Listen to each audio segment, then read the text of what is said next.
وہ والا نہیں، وہ میمو گیٹ والا جو نہیں میمو گیٹ والا بنا. اب شادی یہاں پہ بھی ہونا ہوانا کچھ نہیں ہے، بس یہ ایک وہی ہے نا کہ میں بالکل یہ اس بات کو ماننے کے لیے تیار ہوں کہ یہ کچھ نہ کچھ یہ کچھ اٹینشن ڈائیورٹ کرنے کے چکر میں ہے تھوڑا سا. چاہے پاناما کا ایشو ہے، ڈان لیگ کا ایشو ہے، ایشو تو بہت زیادہ ہے نا. چلیں ایک نیا ایشو آ جائے گا، کچھ نہیں ہے تو اس کا مطلب کہ تاریخ دہرائی جائے گی. میں اس حقانی صاحب کے حوالے سے آیا تھا، میں پاناما کیس کے حوالے سے نہیں میں کہہ رہا، میں حقانی والے کیس پہ کہہ رہا. لیکن عام پرسپشن یہی کہ جس مسئلے کا کوئی حل نہیں اور آخر تک نہیں پہنچانا، اس پہ کمیشن بنا دو، چاہے وہ جوڈیشل کمیشن. اچھا کل بھی جو ڈاکٹر صاحب نے سوال پوچھا تھا نا، دیکھیں ایک کمیشن ہوتا ہے جو گورنمنٹ بناتی ہے، پرائم منسٹر لیٹر لکھتا ہے، وہ 1956 کا ایکٹ ہے، وہ ایک ڈیفرنٹ کمیشن ہوتا ہے. ایک کمیشن ہے جو سپریم کورٹ آف پاکستان نے خود بنانا ہے، وہ ایک ممبر 2 ممبر جو بھی مناسب سمجھے بنا دے گے.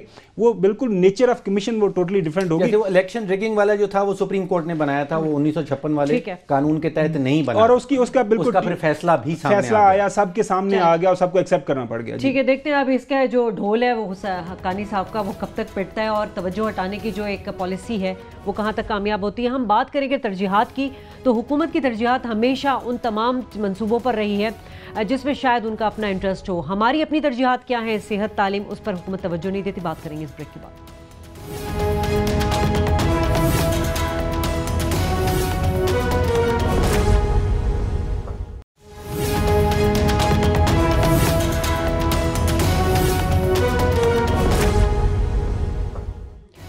ویلکم بیک اگین ناظرین. اور اگر ہم حکومتی پالیسی کی بات کریں تو یقیناً ان کی جو ترجیحات ہیں وہ موٹر ویز ہیں، اورنج ٹرین لائن ہے اور دیگر اس طرح کے منصوبے ہیں، اور اسی کی بنیاد پر نواز حکومت نے ہمیشہ ووٹ بھی مانگے اور عوام نے ان کو ووٹ بھی دیے. اب ہماری یعنی عوام کی ترجیحات کیا ہیں؟ ڈاکٹر صاحب، کیا ملک کی ترقی اور خوشحالی جو ہے وہ صرف روڈ انفراسٹرکچر ہے یا صحت اور تعلیم؟ آپ کا سوال بڑا زبردست ہے، اور وہ میں جہاں تک سمجھا ہوں آپ پوچھ رہی ہیں کہ مستقبل کا پاکستان کیسا ہوگا. اس میں ظاہری بات ہے کہ اس میں موٹر ویز ہمیں ضرور نظر آئیں گی مستقبل کے پاکستان میں، میٹرو بسز نظر آئیں گی، اور اس قسم کی پاور پلانٹ شاید بہت سارے نظر آئیں گے. لیکن مستقبل کا پاکستان کیسا ہوگا، اگر وہ تصویر میں کھینچنا چاہوں یا میں سوچنا چاہوں، تصور میں لانا چاہوں، تو میں آج کے بچوں کی تصویر دیکھتا ہوں. کیونکہ آج کے جو بچے ہیں، آپ نے جنریشن کی بات کی، جو آپ سے بھی چھوٹی جنریشن ہے جو ابھی بڑی ہو رہی ہے، اس نے فیوچر کا پاکستان بنانا ہے. اسی نے فیوچر کے پاکستان کے طاقتور دفتر بھی انہوں نے آکیپائی کرنی ہے. جو پکچر نظر آتی ہے اس وقت، آپ کو بچوں کی تصویر نظر آتی ہے جو میں نہیں کھینچ رہا ہوں، جو ہماری وزارت تعلیم نے کھینچی ہے. وہ یہ کہتے ہیں کہ اس وقت 2 کروڑ اور 26 لاکھ پاکستانی بچے ایسے ہیں جن کو اسکول میں ہونا چاہیے لیکن وہ نہیں ہیں، وہ اسکول سے باہر ہیں. اور انہوں نے ساتھ ہی یہ بھی بتایا کہ 2 کروڑ اور 85 لاکھ بچے اسکول میں ہیں. اب دیکھیے تقریباً ملتی جلتی اماؤنٹ ہیں، نمبرز ہیں. اسکول سے باہر 44% اور اسکول کے اندر 56%. اور آپ اگر چلے جائیں بلوچستان میں تو وہاں ان کی فگرز ہیں کہ 70% بلوچستان میں رہنے والے بچے اسکول سے باہر ہیں اور صرف 30% جو ہیں وہ اسکول کے اندر ہیں. اور جو اسکول کے اندر ہیں، جو اسکول ہم نے بنا رکھے ہیں، اس میں 40% اسکولوں میں بجلی نہیں ہے خابر صاحب، اور ان میں سے 29% اسکولوں میں پینے کا پانی نہیں ہے، اور 28% میں ٹوائلٹس نہیں ہیں. اب آپ کو فیوچر کا پاکستان، یہ تصویر دیکھنے کے بعد، یہ تصاویر کا معائنہ کرنے کے بعد کہ یہ بچوں کا حال ہے، انہوں نے بڑے ہونا ہے، تو فیوچر کے پاکستان میں آپ کو موٹر ویز اور میٹرو بسز تو خاور صاحب نظر آئیں گی. لیکن یہ بچے جو 2 کروڑ اور کوئی 25-26 لاکھ بچے ان پڑھ ہیں، یہ بڑے ہوں گے اور فیوچر کا پاکستان کیسا ہوگا؟ اچھے مستقبل کے لیے مضبوط انفراسٹرکچر کا ہونا ضروری ہے، لیکن آپ یورپ کی مثالیں 150 سال پہلے جو انہوں نے اپنے انفراسٹرکچر بنا لیے تھے، اب وہ تعلیم اور صحت پر فوکس کر رہے ہیں. ڈاکٹر صاحب تو بچوں کی بات کر رہے ہیں، میں تو آج کی تاریخ کی بات کر رہا ہوں. آج کی تاریخ، آج کے دن اخباروں میں ایک آرٹیکل چھپا ہوا ہے، ڈان میں چھپا ہوا ہے کہ ہر سال پاکستان کی جو لیبر مارکیٹ میں 15 لاکھ نوجوان انٹر ہو رہے ہیں. نوکریاں ہم ان میں سے کتنی کو مل رہی ہیں؟ 4 سے 5 لاکھ کو. اس کا مطلب یہ ہے کہ آپ ہر سال 11 سے 12 لاکھ جو آپ کے نوجوان ہیں وہ بالکل ان امپلائڈ آپ کی لیبر مارکیٹ اندر انٹر ہو رہا ہے. اور یہ جو ان امپلائڈ جو نوجوان ہیں یہ کدھر جائیں گے؟ پھر آپ کے وہی کہیں گے جی نیب امپلیمنٹ نہیں ہو رہا، ملک کے اندر دہشت گردی پھیل رہی ہے، چوری چکاری پھیل رہی ہے، ایکسٹریمزم پھیل رہا ہے. اب لوگوں نے کچھ کھانا تو ہے، آپ جس کو آپ ضرورت پڑے گی آپ کے بچوں کو استعمال کرنے کے بچے استعمال ہوں گے. پھر تو یہی ہے کہ آپ وہ جو میں بتایا نا کہ یہ تو آج کی تاریخ کے جو فیکٹس اینڈ فگرز ہیں. لاہور کے اندر آپ نے بتایا کہ جی سوشل ڈیولپمنٹ جو کسی بھی سوسائٹی کے اندر جب تک ایک ہیومن कैपिटल को नहीं बेहतर करेंगे, आप इंसानों में इन्वेस्ट नहीं करेंगे, कोई भी सोसाइटी चेंज हो ही नहीं सकती। कोई भी मेरे ख्याल में ज़ईशुर इंसान नहीं चाहता कि जो उसको मुल्क अच्छे मोटरवे नहीं मिले, कोई रीजनेबल ट्रांसपोर्टेशन सिस्टम ना हो। बिल्कुल मेट्रो चाहिए, हमें एयर कंडीशन बसें चाहिए आराम से। लेकिन एक मैं अक्सर ये मिसाल देता हूँ कि डॉक्टर साहब किसी घर के अंदर, माशाल्लाह मैं वालिद हूँ, आपके बच्चे हैं, आपके बच्चे की अगर सेहत ख़राब हो जाए या आपके बच्चे को आपने ट्यूशन पढ़ानी है या दाखिला देना है, तो आपकी तरजीह क्या होगी? आप पहले उसकी सेहत पे, सबसे पहले आपकी उसकी सेहत पे पैसे लगाएंगे, फिर उसने दाखिला लेना है या उसने ट्यूशन पढ़नी है तो आप घर के सारे अखराजात को जेवर शेवर बेच के भी उसको अच्छी पढ़ाई पर करेंगे। उसके बाद आप बड़ी गाड़ी की तरफ जाएंगे, उसके बाद आप घर की, अगर आपको फर्निश कराना है तो वो जाएंगे, आपने को घर की बेहतरी करनी है, घर नया बनाना है। लेकिन पहली आपकी तरजीह क्या होगी? आपके बच्चों के ऊपर इन्वेस्टमेंट। तो प्राइम मिनिस्टर साहब और चीफ मिनिस्टर पंजाब, चूँकि दोनों भाई हैं, मुल्क का बड़ा हिस्सा उनके अंडर कंट्रोल है, तो उनको ये बताने की ज़रूरत है। हम हर रोज़ ये कोशिश करते हैं कि खुदारा लोगों के ऊपर इन्वेस्ट करें। इंफ्रास्ट्रक्चर, नो डाउट, कोई बंदा क्वेश्चन नहीं करता कि मुल्क को इंफ्रास्ट्रक्चर की ज़रूरत है, हमें बिजली की ज़रूरत है, हमें सड़कों की ज़रूरत है, हमें मोटरवेज की ज़रूरत है, लेकिन साथ साथ हमें ये साफ पानी की। लाहौर के अंदर जो लास्ट जो पब्लिक सेक्टर के अंदर हॉस्पिटल बना था, जब उनको रोड इंफ्रास्ट्रक्चर पे वोट मिल जाते तो उनको फिर सेहत और तालीम पे तवज्जो देने की क्या नहीं? वोट, मैं शाजिया वो बताया, वोट उस तरह नहीं मिलता। वोट लेने का एक बिल्कुल एक डिफरेंट स्कीम ऑफ थिंग्स हैं। वो तो आप किसी इलेक्शन में किसी गांव में जाके आप जो रूरल एरियाज़ के अंदर देखें, इसीलिए होता है कि अर्बन एरिया के अंदर आप देखें कि जो जिस तरह पाकिस्तान तहरीक इंसाफ ने GT रोड के ऊपर लाहौर के अंदर अभी रिसेंटली जो इलेक्शन हुआ NA 122 का, अभी NA 111 का हुआ, 1100, 1200, 2000, 2500 की वोट का डिफरेंस होता है, वहाँ पे ज़्यादा फर्क नहीं डालते। ये जो रूरल कॉन्स्टिट्यूंसी है ना, जहाँ पे ये पुलिस के जरिए आर्म ट्विस्ट करते हैं, वहाँ पे वोट का तरीकाकार ही डिफरेंट है।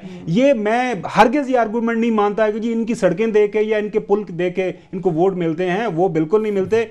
वो अगर ऐसा होता तो लाहौर में इनका भांजा ना हार जाता, वो चौधरी निसार, वहाँ पे लाहौर में इनके एक भांजे, अभी ये जो NA 122 के नीचे जो एक MPA की सीट थी, तो वो वोट लेने की डिफरेंट बाल गए, वो डिफरेंट। अच्छा, आप 2 या 3 दिन पहले खावर साहब जिक्र कर रहे थे स्टंटिंग का, कि बच्चे, पाकिस्तानी बच्चे जो हैं उनकी उम्र 4 साल की हो जाती है लेकिन कद उनका 2 साल वाला रह जाता है, या वेस्टिंग जिसको कहते हैं कि आपकी उम्र 4 साल की हो गई लेकिन आपका वजन जो है बच्चे का वो 2 साल पे रह गया। ये कितना इंपॉर्टेंट, पाकिस्तान के अंदर जो अंडर नरिश्ड बच्चे हैं वो 22% बच्चे कह रहे हैं कि सारे के सारे अंडर नरिश्ड हैं। इसका मतलब कि 4 करोड़ और 40 लाख बच्चों को ग़िज़ा ही पूरी नहीं मिल रही। फिर वो स्टंटिंग वाला और वेस्टिंग वाला मामला। और आपको पता है कि ये दुनिया में हमारा नंबर कितना है? We are the 3rd worst country, तीसरा हम ऐसा वो बदतरीन मुल्क हैं जहाँ पे बच्चों को, जो डॉक्टर साहब आ रहे हैं, स्टंटिंग ग्रोथ है। और रीजन में भी देखें, हमसे श्रीलंका बेहतर है, हमसे बांग्लादेश बेहतर है, इवन मैं वो रिपोर्ट पढ़ता अफगानिस्तान भी हमसे बेहतर है इस हवाले से। और हमारे मुल्क में अब 50% से ज़्यादा आबादी अब खुराक की कमी का शिकार है। तो ये तो हालात है। चलें ठीक है, तो ये बच्चे बड़े होंगे, ये फ्यूचर। अगर आपको मोटरवे से स्टंटेड बच्चे और वेस्टेड बच्चे, बिल्कुल सही, ठीक है। ये तो हुकूमत की तरजीहात हैं। अपोजिशन जमातों का क्या रोल नजर आता है हमें इन तमाम चीज़ों पे? कौन सी जमात को आपने देखा कि उन्होंने आके स्टैंड लिया? अपोजिशन का ये बड़ा अहम मंजन तो सब भेज देते हैं कि तरजीहात, सेहत, सिंध में हम देख रहे हैं कि 2008 से वहाँ पे पाकिस्तान पीपल्स पार्टी है, वहाँ पे मुराद अली शाह साहब, स्टैनफोर्ड रिटर्न मैं अक्सर उन्हें कहता हूँ, उसके बाद ऑक्सफोर्ड रिटर्न बिलावल जो है भुट्टो जरदारी साहब आ गए। इनके आने से फर्क क्या पड़ा? कराची और कचरे का ढेर बन गया वहाँ पे। और इसके अलावा देखें ये इनकी जो है परफॉर्मेंस है।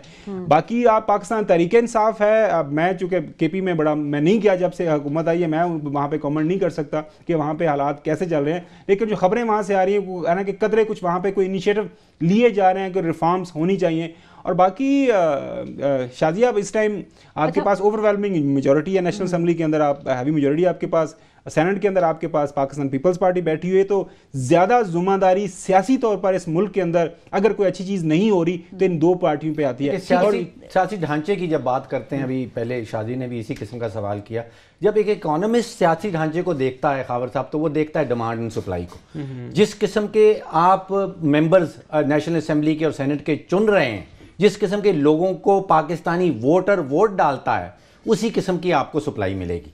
हम चाहते ही ये हैं कि इस किस्म के लोग जो हैं वो हमारी असेंबलियों में आके बैठें, इसीलिए उनको वोट मिलता है। तो जो आप चाहेंगे आपको उसी किस्म का लीडर भी मिलेगा। अच्छा डॉक्टर साहब, इस पे मेरा थोड़ा सा डिफरेंस ऑफ ओपिनियन है। देखें, हमारे यहाँ कितना आपको फ्री एंड फेयर चांस मिलता है आपके वोटर को कि अपनी मर्जी से वोट कर सके।